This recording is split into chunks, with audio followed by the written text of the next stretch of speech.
Assalamualaikum warahmatullahi wabarakatuh. Salam sejahtera untuk kita semua. Salam sejahtera untuk seluruh saudara-saudaraku sebangsa dan setanah air dimanapun Anda berada. Kembali lagi bersama dengan saya Abdul Aziz Jazuli di channel ini, dan pada kesempatan kali ini saya akan mengomentari video terakhir dari Ustadz Idrus Romli di channelnya dengan judul Nasab Sadah Ba'alawi Ulama Mu'tabar. Tapi di thumbnailnya itu adalah ulama versus kampret. Yang ulama siapa, yang kampret siapa? Berarti kalau beliau adalah ulama, maka kelompok Kiai Haji Madudin itu adalah kampret. Kok gitu ya Kiai ya? Aneh. Ustadz kok gitu ya? Apakah karena beliau itu karena pengurus NUGL, kemudian dengan mudah menuduh orang lain dengan sebutan kampret dengan kata-kata yang seperti itu? Ataukah karena sahabat-sahabatnya itu suka mengungkapkan hal itu? Ya Allah alam itu ya. Nah, hasil itu adalah sekilas ya dari video tersebut, dan mari kita simak bagaimana statement dari Ustadz Idrus Romli di dalam videonya. Pada edisi kali ini kita akan berbicara tentang nasab Sadah Ba'alawi, para Sayyid Ba'alawi ini antara ulama Mu'tabar melawan yang bukan ulama. Tapi tulisannya di situ kampret itu. Bagaimana yang akan kita bicarakan? Antara keistimewaannya memang hafal nasab.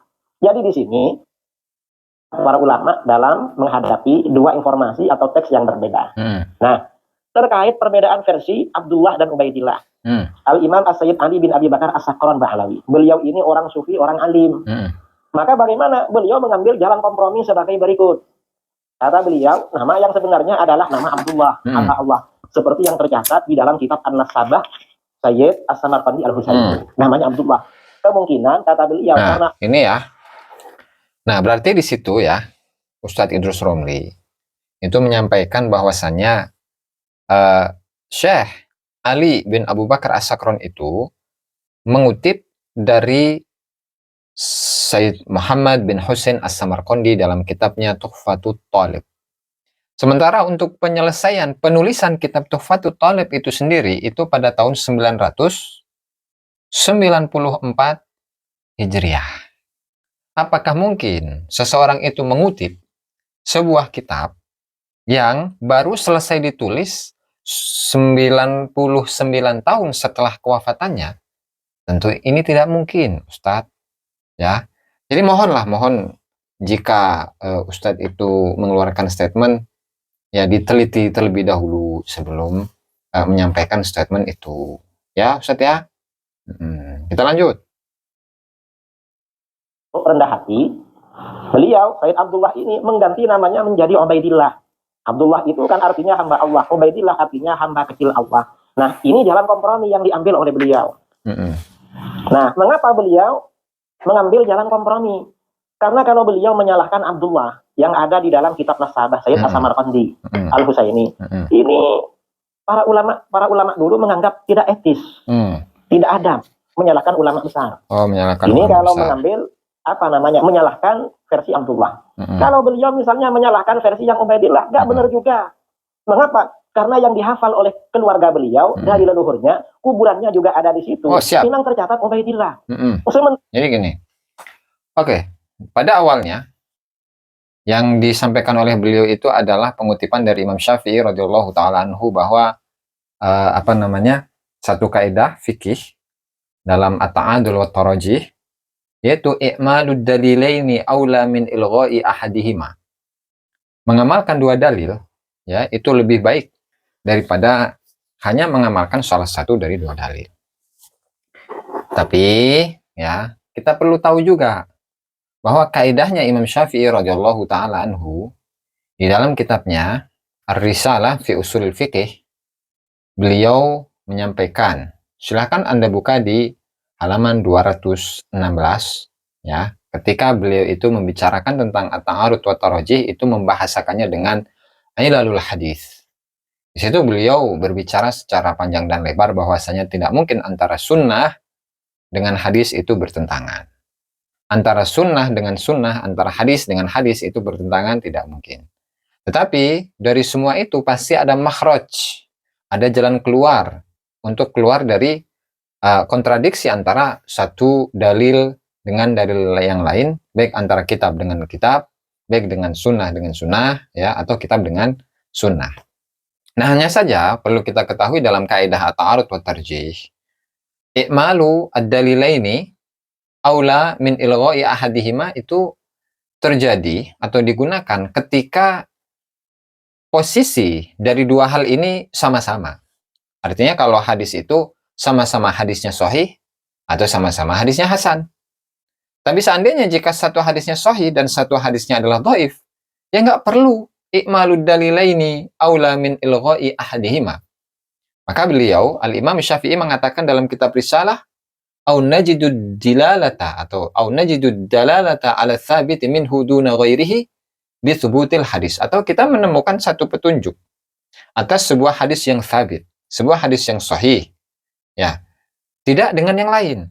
Dengan apa? Dengan cara bi thubutil hadis, artinya dengan ketetapan, dengan thubutnya hadis tersebut, dengan sahihnya hadis tersebut, itulah yang kita ambil. Maka fala yakunul haditsani alladzani nusiba ilal ikhtilaf mutakafiyaini.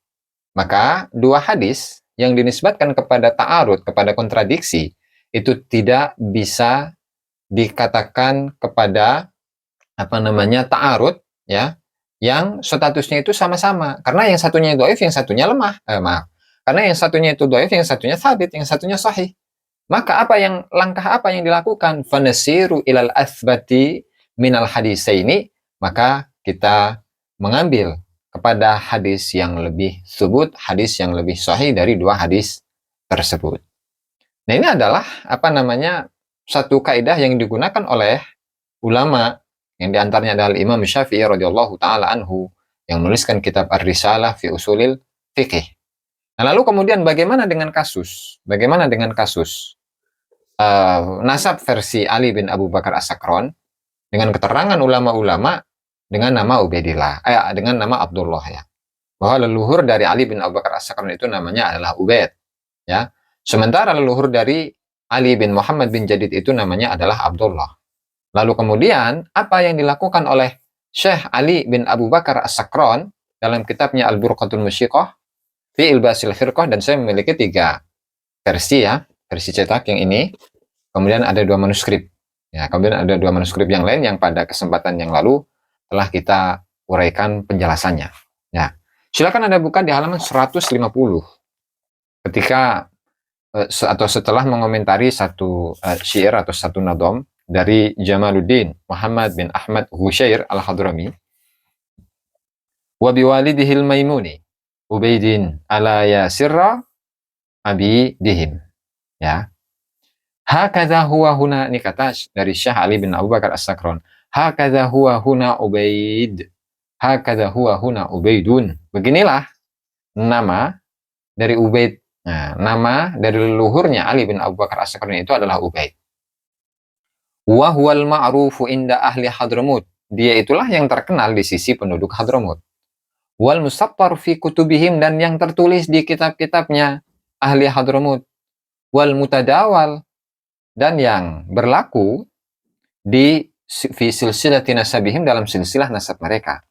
Wa nisbatuhum, dan penisbatan mereka itu adalah annahu Ubaidun ibnu Ahmad bin Isa, bahwasanya nama dari leluhur Ali bin Abu Bakar As-Sakron itu adalah Ubaid bin Ahmad bin Isa. Jadi bukan Abdullah. Nah, lalu kenapa? Ya, kenapa Ali bin Abu Bakar As-Sakron itu berupaya untuk mencocokologikan antara Ubaid dengan Abdullah? Nah, di sini pun dijelaskan, Kiai. Di sini pun dijelaskan, wahai Ustadz Idrus, ya. Ya. Beliau mengatakan, waqad fahimtu mimma taqaddama awalan, dan sungguh saya telah faham dari keterangan yang sudah lewat di awal, mangkulan, dengan pengutipan, min tarikhil Janadi, dari tarikhnya Imam Al-Janadi, Bahauddin Al-Janadi dalam kitabnya As-Suluk, wa talkhisil Awaji, dan talkhisnya Imam Al-Awaji, wa sabaqa bihil kalamu, dan juga pembicaraan mengenai isi dari kitab Al-Janadi itu juga sudah lewat, fi tarjamati, dalam biografinya Al-Imam Abil Hasan Ali bin Muhammad bin Ahmad Jadid annahu Abdullah bin Ahmad bin Isa. Bahwasanya kalau nasabnya Ali bin Jadid itu ya Abdullah bin Ahmad bin Isa. Nah, kemudian beliau menafsirkan lagi nih. Kenapa kok bisa sampai Abdullah ini bisa menjadi Ubaid dalam nasabnya Ba'alawi? Ini di halaman 151. Wa qawluhu Abdullah bin Ahmad bin Isa hadha huwal masyhur inda ulama Yaman wa a'immatihim bittahaim wal jibal. Ya. Ucapannya Syekh Al-Janadi, Abdullah bin Ahmad bin Isa, inilah yang masyhur di sisi ulama-ulama Yaman, imam-imam Yaman, dan imam-imam ulama Yaman di daerah Tihamah, daerah perbukitan atau pegunungan, wal jibal, sama daerah pegunungan, perbukitan, wa fi ijazatihim, dan dalam ijazah mereka, wa tawarikhihim, dan sejarah-sejarah mereka, wal ma'rufu indahum, dan yang dikenal di sisi mereka, wal mutadawalu ladaihim, dan juga yang tersebar di kalangan mereka, wal mazkuru fi fatawihim, dan juga yang disebutkan di dalam fatwa-fatwa mereka. Artinya di sini ada dua redaksi, Ustadz Idrus. Yang pertama dalam kitabnya Al-Janadi dan juga Al-Talkhisil Awaji, atau yang ada dalam nasabnya Ali bin Muhammad bin Jadid, ya, dibandingkan dengan nasabnya Ali bin Abu Bakar As-Sakran, yaitu Ubaid bin Ahmad bin Isa. Maka menurut beliau, saya telah memahami pengutipan dari itu, bahwasanya Abdullah ya Ubaid. Nah, bagaimana penjelasannya? Walladhi yadharu indi. Dan yang jelas menurut saya, anna Syekh Al-Imam Abdullah bin Ahmad bin Isa bin Muhammad bin Ali bin Ja'far kana min azimi tawadu'ihi. Beliau, dari saking ketawaduan beliau, wa syiddati khudu'ihi wa khusyu'ih, dan dari sangat khudu', kerendahan hati beliau, ya, wa khusyu'ih, dan kekhusyuan beliau, wa ikhbatih, merasa rendah, wa khaufih, dan merasa takut beliau, wa wus'i kamali ma'rifatihi, dan luasnya kesempurnaan kemakrifatan beliau, wa rusukhi qadamihi fil ilmi billah, dan kokohnya langkah beliau dalam keilmuan tentang Allah, wa ma'rifatin nafsi, dan mengetahui nafsu, bimahwi nafsihi, yaitu dengan menghilangkan nafsunya, wa yastahsinu tasghir rasmihi, dan beliau menganggap baik untuk mentasghirkan atau mengecilkan namanya, wa mahwi rasmihi, dan menghilangkan tulisannya, tahqiran, karena untuk merendahkan nafsunya, wa tasghiran, dan mengecilkan lima yunsabu ilaiha, kepada sesuatu yang dinisbatkan kepada nafsu, wa ifna'an lid-da'wa, dan juga menghancurkan, meleburkan pengakuan, wa muqtadayatil hawa, dan tuntutan-tuntutan hawa nafsu, bihasabi tasmiyati lahu, dengan menyesuaikan penamaan kepadanya, bi Ubaid, dengan nama Ubaid, wa idhafati kulli naqsin ila nafsihi, dan karena menyandarkan setiap kekurangan kepada nafsunya, ta'ziman li jalalillahi ta'ala, karena mengagungkan keagungan Allah Ta'ala, wa i'dhaman li kamali qudsihi, dan mengagungkan, membesarkan kesempurnaan kesucian Allah, wa jalili, dan seterusnya. Nah, artinya di sini, kenapa? Kok bisa gitu?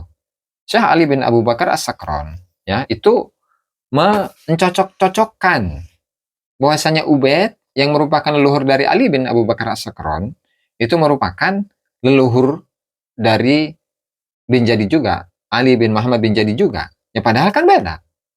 Imam Ali bin Muhammad bin Jadid sangat terkenal, nah, sementara Ubaid nggak tahu siapakah Ubaid itu.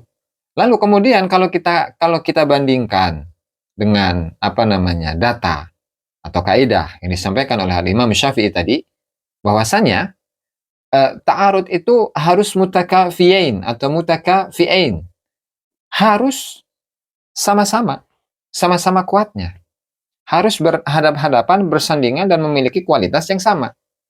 Lalu bagaimana ketika yang satu silsilahnya Ali bin Abu Bakar As-Sakran namanya Ubaid, sementara leluhur dari Ali bin Muhammad bin Jadid itu namanya adalah Abdullah? Lalu dari mana? Siapa namanya? Ali bin Abu Bakar As-Sakran itu menjama atau mengkomparasikan atau menafsirkan bahwasanya Ubaid ya Abdullah, ya. Saya rasa ini tidak sesuai dengan kaidah tadi, Pak Ustadz, ya, tidak sesuai dengan kaidah tadi. Nah, terlebih lagi, ketika kita itu melihat Ahmad bin Isa itu wafatnya di mana? Ya, wafatnya di mana? Nah, kalau menurut versi dari Ba'alawi itu wafatnya kan di Yaman. Ya, adapun apa namanya untuk dalam kitab-kitab yang sebelumnya ya itu belum diketahui sampai sekarang. Menurut riwayat katanya di Najaf gitu kan. Lalu bagaimana ini? Sementara untuk versi dari Ba'alawi sendiri, silahkan Anda buka di dalam kitab yang bernama atau berjudul Fathur Rahimir Rahman, yang merupakan karya dari Habib Umar bin Abdurrahman Sahibul Hamra. Silahkan Anda buka di halaman 41 sampai 42, ya, di mana di situ dikatakan wantaqalu minha ilal husayyisah, ya. Kemudian washtaru fiha aqaran katsiran wa biha tuwfiya al-Imam Ahmad bin Isa wa dufina fi syi'biha. Dan di Husaysah itulah Ahmad bin Isa, Imam Ahmad bin Isa meninggal dan dimakamkan, dikuburkan di kampung Husaysah. Nah, kemudian walam yu'raful ana maudhi'u qabrihi. Dan sekarang itu tidak diketahui mana posisi atau letak dari kuburan Ahmad bin Isa. Bahkan anna Syekh Abdullah bin Abi Bakar kana yazuruhu fi syai'bil madhkur.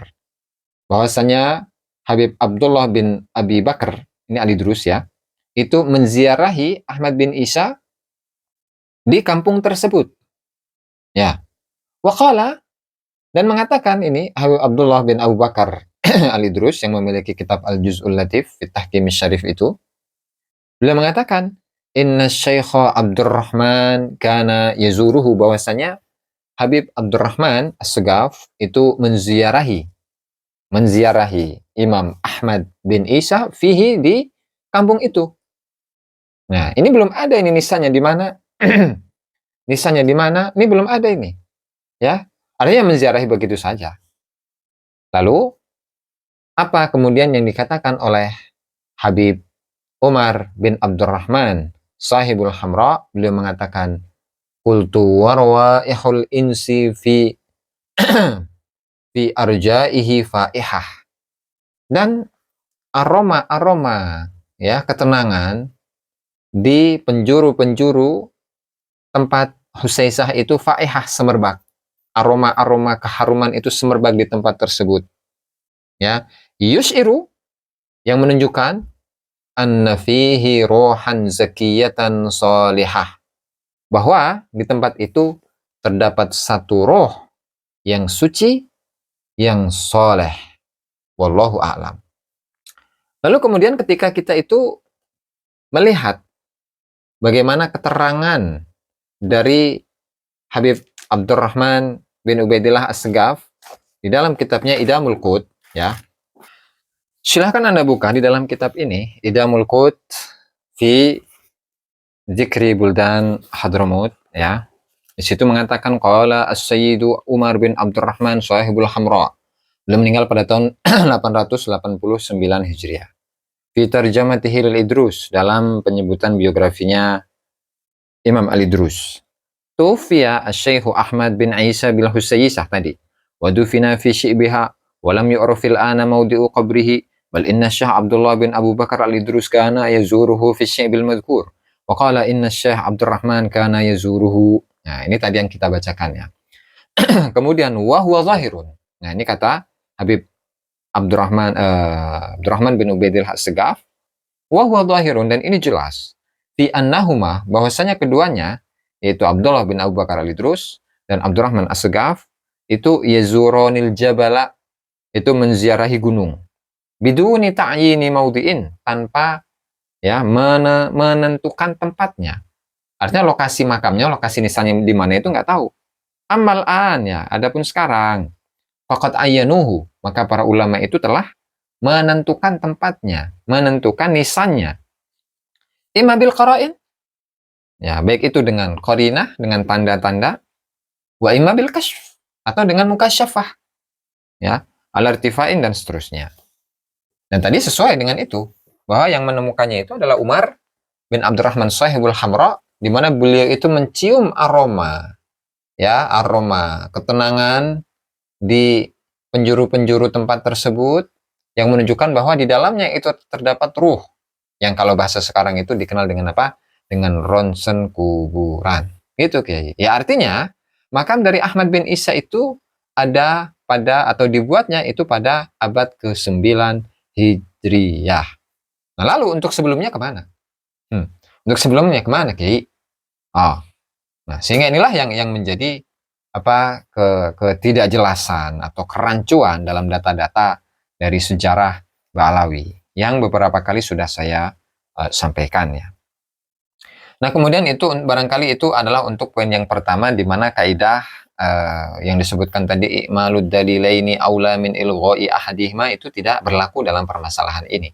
Terlebih lagi ketika Kiai itu mengutip atau menyampaikan bahwa Ali bin Abu Bakar As-Sakrun itu ya mengutip keterangan dari sebuah kitab yang namanya Tuhfatul Thalib yang selesai pada tahun 994, padahal ya Ali bin Abu Bakar As-Sakrun itu wafatnya pada tahun 895.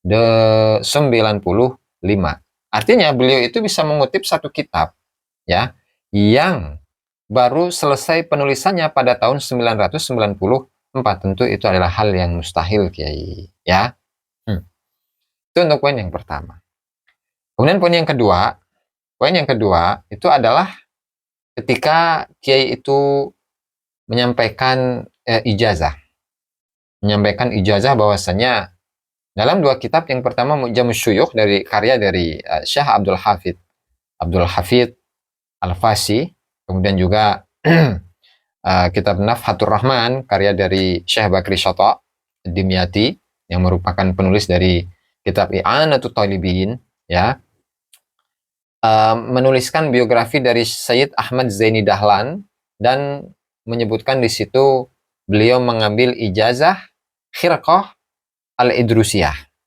Ya, Khirqah Al-Idrusiyah dari Habib Abdurrahman bin Mustafa Al-Idrus yang bersambung kepada Syekh Abdullah bin Abu Bakar Al-Idrus dalam kitabnya Al-Juz'ul Latif. Itu sudah pernah kita bahas. Ya, bahwasanya ketika kita telusuri nih satu persatu dari nama-nama yang ada gitu kan, apakah itu tersambung, Kiai? Belum tentu, Kiai. Belum tentu. Kenapa? Ya misalkan seperti nama Muhammad bin Ali Sahib Mirbat, itu siapa? Kemudian beliau memiliki keluasan dalam ilmu dan seterusnya. Ya. Dan itu tidak ada bukti dalam kitab-kitab sejarah.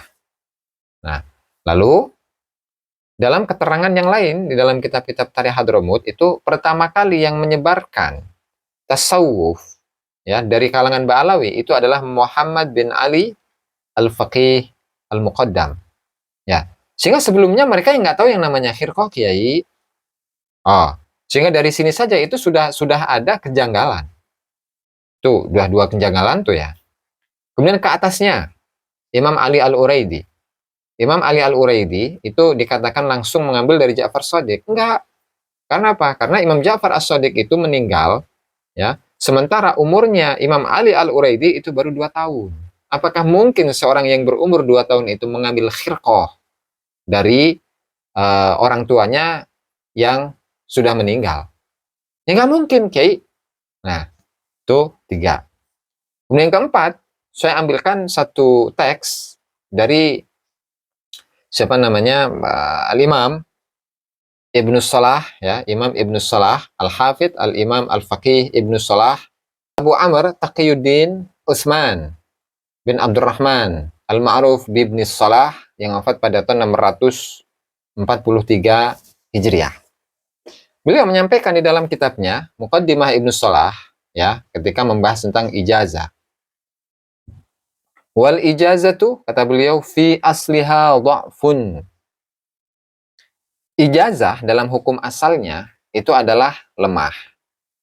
Terlebih lagi ketika watazdadu ya, dan bertambahlah ijazah itu bihadat tawassu'i, dengan keleluasaan ini wal istirsal dan serampangan, bertambah apa? Dha'fan katsiran, kelemahan yang banyak, la yanbaghi ihtimaluhu, yang tidak layak untuk digunakan.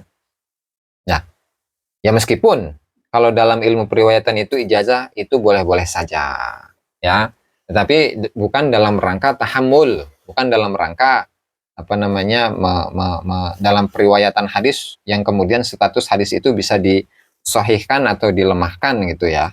Tapi itu hanya sekedar tabarruk seperti yang terjadi dari setelah fi asri ma ba'da riwayah. Ya, fi asri ma ba'da riwayah, dalam masa setelah periwayatan, ya kurang lebih setelah abad ke-6 atau ke-5 Hijriah ya. Artinya apa? Artinya berangkat dari apa namanya statement yang disampaikan oleh Imam Ibnu Salah bahwa wal ijazatu fi asliha dha'fun, itu setelahnya itu hanya menggunakan versi tabarruk saja. Ya, tabarruk saja, bukan untuk periwayatan. Gitu. Nah, kemudian nanti ketika saya mengangkat apa namanya statement ini kemudian di framing, oh saya mah anti ijazah, ijazah itu nggak boleh dan lain sebagainya, jangan gitulah. Semua orang udah paham ya. Artinya ini adalah salah satu redaksi statement yang disampaikan oleh Al-Imam Al-Hafidh Abu Amr Ibn Salah yang mengatakan bahwa ijazah dalam hukum asalnya itu terdapat kelemahan. Dalam hukum asalnya terdapat kelemahan ya, meskipun tradisi dari ulama-ulama kita itu adalah mereka mendapatkan ijazah itu dari guru-gurunya, meskipun hanya sekali bertemu tetapi bisa meriwayatkan melalui ijazah, tapi ala sabilit tabarruk ya, hanya mengambil keberkahan saja, ngalap barokah lah bahasanya itu ya. Itu barangkali poin yang kedua ya. Poin yang kedua dari hal ini yang intinya adalah untuk ijazah khirqah ya, dari khirqah Al-Idrus itu. Sudah saya sampaikan bahwa dalam sanad khirqah ini terdapat ya kerancuan-kerancuan. Satu, karena pertama kali yang menyebarkan tasawuf dan istilah-istilahnya itu adalah Muhammad bin Ali Faqih Muqaddam. Kedua, tokoh dari Muhammad bin Ali Shahib Mirbad tidak dikenal. Ya, bahkan apa namanya gelap. Kemudian yang ketiga itu ijazah khirqah itu tidak mungkin didapatkan oleh Ali Al-Uraidi, Imam Ali Al-Uraidi dari bapaknya langsung. Ya, tetapi dari saudaranya yaitu Musa Al-Kadhim, kemudian dari bapaknya, dari ayahnya. Nah, kemudian yang keempat, statement dari Imam Abu Amr Ibn Salah yang menyatakan bahwa hukum ijazah, ya, hukum asalnya itu di dalamnya terdapat kelemahan. Nah, sehingga hal ini tidak bisa membuktikan akan kebenaran dari nasabah Allah itu sendiri. Ya, maksudnya ke sana ya. Itu untuk poin yang kedua. Nah, lalu poin yang ketiga yang ingin saya sampaikan itu adalah, silahkan Anda Kiai Ustadz Idrus Romli buka dalam kitab Al-Manhajus Sawi, Syarah Usul Thariqah As-Sadah Al-Ba'alawi ya, di halaman 384 dengan mengutip orang yang sama yang disebutkan oleh Ustadz Idrus ketika menyebutkan kitab Nafhatur Rahman itu ya, yaitu Habib Abdurrahman bin Mustafa Al-Idrus mengutip ketika beliau menjelaskan tentang biografinya Habib Abdullah Bah Hussein As-Segaf, kemudian beliau diberitahu oleh seseorang yang menjadi salah satu murid dari Syekh Abil Hasan As-Sindi, ya, ulama terkenal dari India dan bertempat tinggal di Madinah, dan beliau memiliki banyak karya yang mayoritasnya itu adalah kitab hasiah dari kitab-kitab hadis, ya. Beliau mengatakan, beliau ketika ditanya dalam pengajiannya, manil afdolu, siapa yang lebih utama, asyarifu, seorang yang syarif, duriyah Rasul Shallallahu Alaihi Wasallam, awil alimu, atau orang yang berilmu, manakah yang lebih utama antara duriyah Rasul dan orang yang berilmu? Nah, tetapi di sini yang perlu dicatat adalah ketika menyebutkan asyarif itu ya syarif yang asli, bukan syarif yang palsu gitu kan. Kalau syarif yang asli ya mulia. Maka apa yang dialami oleh Syekh Abdul Hasan As-Sindi, fahassala lahu indaha istighraqun. Maka ketika beliau ditanya seperti itu, maka terjadilah bagi beliau yaitu istighraq, tenggelam dalam rasa. Kemudian wata'ta'a ra'sahu ilal ard, dan beliau menundukkan kepalanya ke bumi, ke tanah, masyaallahu taala. Ya. Kemudian tsumma rafa'a ra'sahu, setelah itu beliau mengangkat kepala beliau wa qala syarifun jahilun, seorang syarif yang bodoh, au qala syarifun wahidun, atau dalam riwayat yang lain, seorang syarif yang satu, afdalu, itu lebih utama, min sab'ina aliman, daripada 70 orang yang berilmu. Nah, kalau kita mengacu kepada penafsiran dari siapa namanya Bahar bin Smith, ya, bahwa satu habib yang bodoh itu lebih utama, lebih mulia daripada 70 ulama seperti Ustadz Idrus Romli. Artinya 70 Ustadz Idrus Romli itu nggak ada apa-apanya jika dibandingkan dengan satu habib yang bodoh. Itu ya. Dan di sini barangkali ada yang perlu saya komentari lagi. Yaitu Ustadz Idrus Romli ini kok ngomongnya enak ya.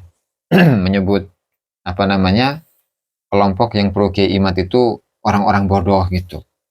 Jadi kalau kelompoknya Kiai Haji Imad itu adalah orang-orang yang bodoh, berarti Ustadz Idrus Romli inilah ulamanya gitu. Tetapi secara pemikirannya itu seperti yang saya jelaskan kemarin, ya hanya begitu. Pemahamannya tekstual, hanya membaca saja gitu, hanya taklid buta, dan kemudian menuduh-nuduh orang lain dengan tuduhan tidak berakhlak, sementara beliau itu mendirikan NUGL ya, tentu beliau tidak beradab kepada Hadratus Syekh Kiai Haji Hasyim Asy'ari dengan mendirikan NUGL ya. Lalu apalagi tuh menyebut kelompok-kelompok yang tidak pro kepada Ba'alawi itu disebut dengan Wahabi, kemudian apa lagi? Syiah ya. Kemudian apa lagi? Liberal.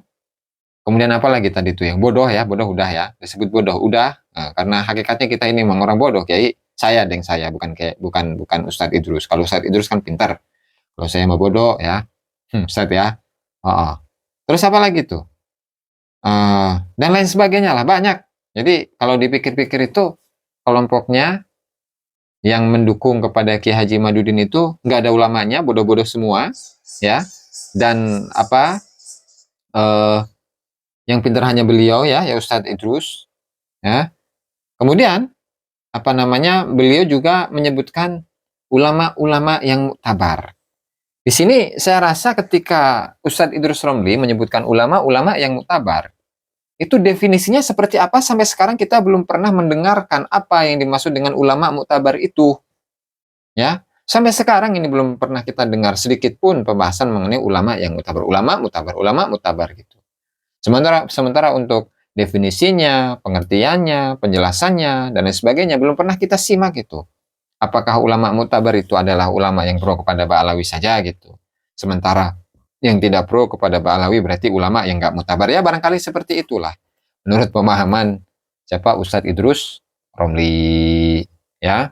Artinya dari 3 atau 4 poin di sini ya bahwasanya ketika yang dibawa itu adalah kitab-kitab ulama-ulama yang ada di abad 14, yaitu nggak berarti apa-apa gitu Kiai ya.